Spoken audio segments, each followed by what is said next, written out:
Hey everybody, this is the Fiery Joker, and we just got done watching The Mist. Wow, do we have a lot to say about this movie. We liked it. We did like it. I liked parts of it. Yeah. I liked certain parts of it. Like, I liked the idea behind the mist. I liked the creature designs. Mm-hmm. You know. Yeah, but yeah, there were a lot of parts in this that, for lack of a better word, irritated us. The characters. Yeah, so let's start from the beginning. Unfortunately, so small town, probably in Maine. Unfortunately, small, because it is a Stephen King story. Unfortunately, a thunderstorm has knocked a couple things down, and everyone's run to the convenience store to stock up and, prepare for oofing it. Yeah, and all of a sudden this bloody guy says, "Run! Run! The mist is coming! The mist is coming!" And he makes it just in the door, just as the mist comes in, and then stuff starts to happen. Creatures get seen, and you find out that these creatures, for some reason, can only survive or, thrive inside the mist. Yeah, and it seemed to have a problem. So as long as you don't let the mist in, the monsters can't get you. I mean, that's the conclusion that me and my brother drew just from, pretty, early on. It's why weren't the creatures breaking the window, coming in, that kind of thing? It's well, the mist isn't in there. Alright? They opened the door, the mist stopped. I'm okay. So there's some kind of... It's there's some kind of, Yeah. It was fun to figure out. It was fun to figure it out, but the stuff that me and my brother were figuring out, it's we were watching the rest of these people, react to it, and it's okay. So, when they finally decide to go out, it's well, they did see the one guy, and he did make it a good distance before he was out. It was okay. Yeah, very brave man. I find it interesting they tried dawn, because... So, it's dawn is an interesting period for predators. You've got, dawn and twilight. Because you've got animals going to sleep and animals waking up. You've got the nocturnal and you have the daylight prowlers, alright? So, all the nighttime stuff, alright, is going to be going to sleep. The light coming up is going to mess with their night vision. And so basically, it's a transition zone. It's quiet typically during dawn.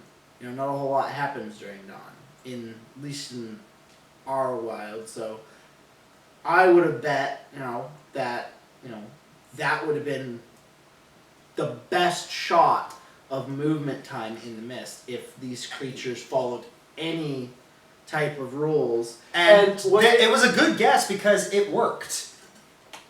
Every single time they went out and survived, it was during dawn. It was at dawn. Alright? Yeah. And I was okay, so there's some supporting data for that.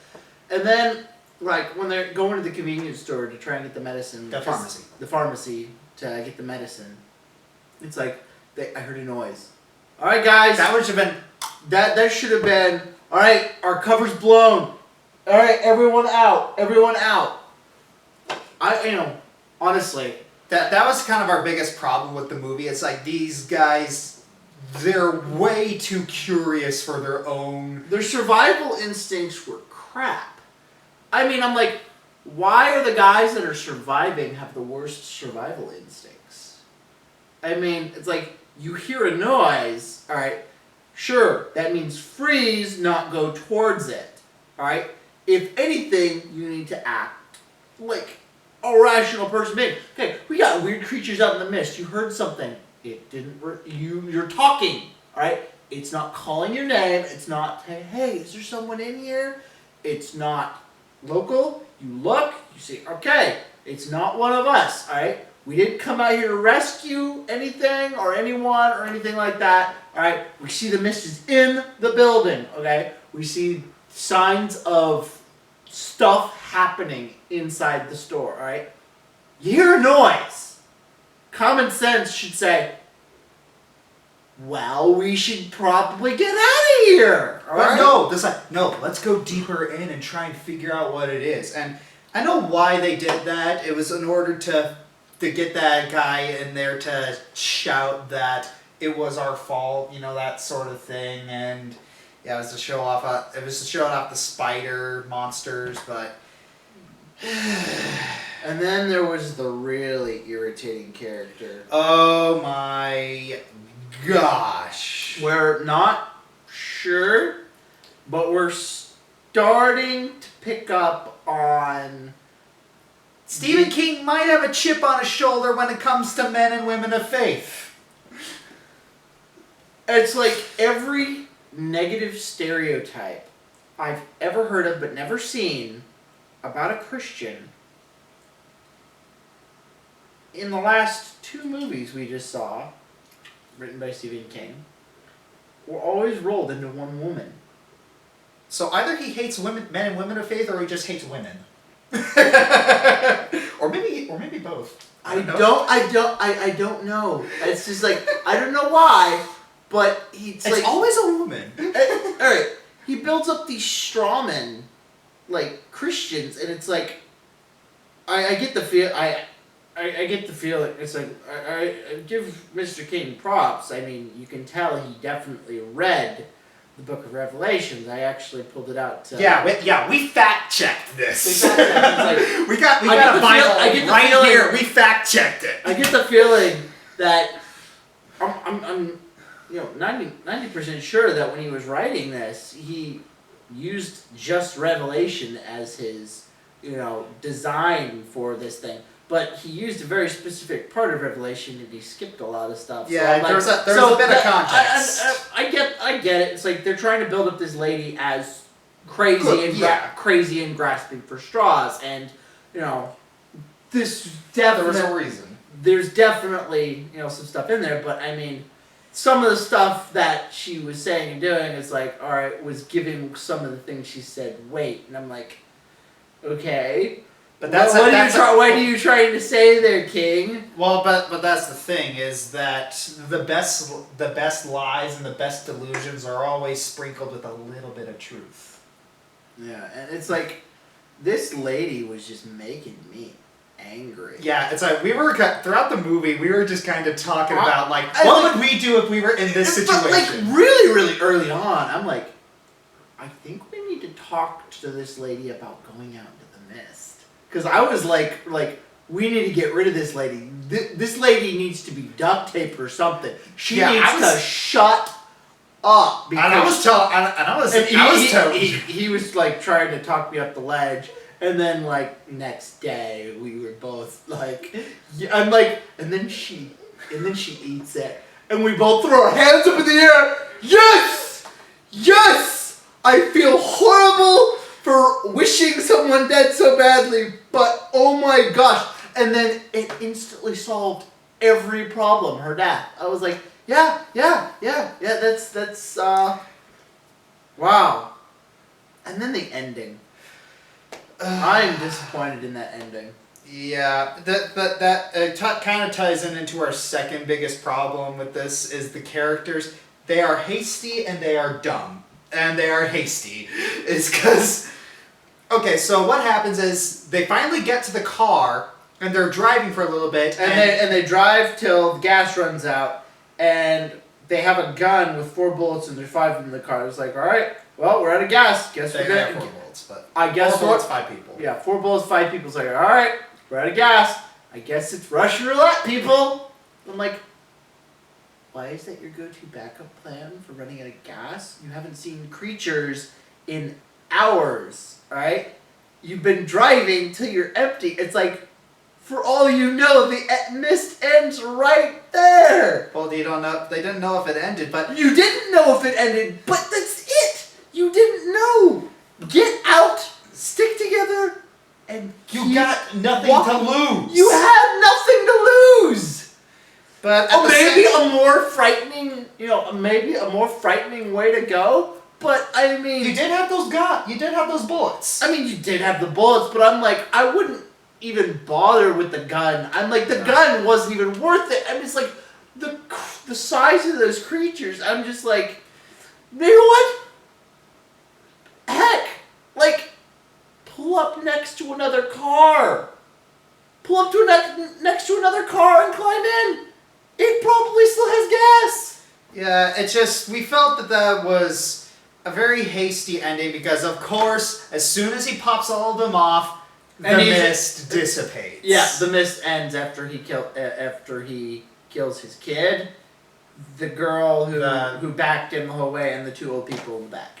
Yeah, he kills them. He no longer has a bullet for himself, and he's sitting there brooding. And then the mist dissipates, and yeah, it's like, oh wow, if I just waited 1 minute more.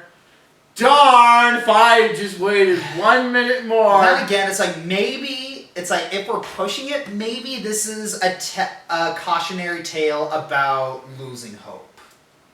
It could be. And it's like, if that's what he's going for. There were better ways to do it. There are better ways to do it, but I'm like, that's not a bad message to teach. Yeah.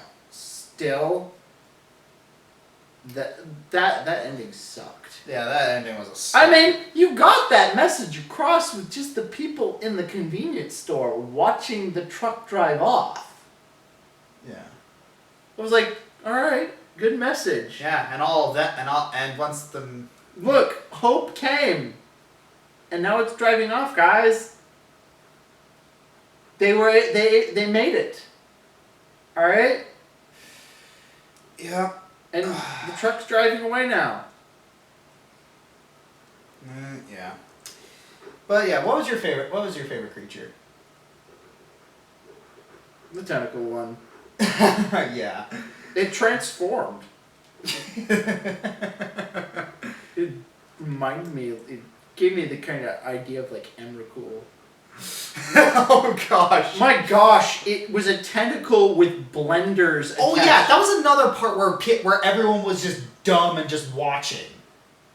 Oh yeah, right. That was red flag. That was a pretty early on dumb moment. It's like, oh my gosh, it's like, I'm like, as soon as he's opening it up, I'm like, dude, like, why aren't you like, getting a weapon or something like that? Because you personally, you dude, said you heard something. My instincts, they're opening the door to a cage full of lions that they don't believe are out there. I'd be like, oh, I believe there's something out there, so don't mind me, guys. I'm going to grab this axe right here, conveniently placed. And they wait until after the guy gets nabbed and it's being grabbed. I'm like, okay, axe. Axe! I saw it super early on before he even grabbed him. I saw the axe. I'm like, we're going to need the axe, guys. We're going to need to drop this thing on it.